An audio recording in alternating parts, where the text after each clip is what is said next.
First of all, sir, if I could, I'd like to underline your comment about the specificity of the degradation of the Russian forces.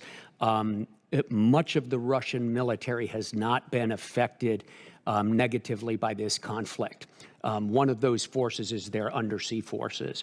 It's hard to talk in public, as you well know, sir, about undersea warfare and our efforts in that regard. But I can say that the Russians are more active than we've seen them in years, and their patrols into the Atlantic and throughout the Atlantic are at a high level.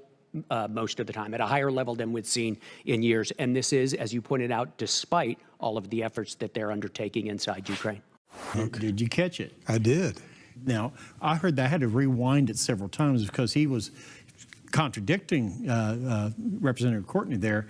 And because Courtney assumed, well, we've been knocking the Russians back on their hind ends. And I know, but the New York Times and the Washington Post and CNN and Fox and the the London Times and Telegraph in London and the Daily Mail and the BBC and all the Western media, Doc, they've been telling us every day for a year the Russians are losing, they're bleeding, their troops are deserting, Ukraine is winning, the Russian army is going to collapse, there's mutiny. It's all a lie, isn't it? Yes, and you heard that from the commander of the region. I mean, it's a lie. It's propaganda. It's all propaganda. The Russians are winning. Yes.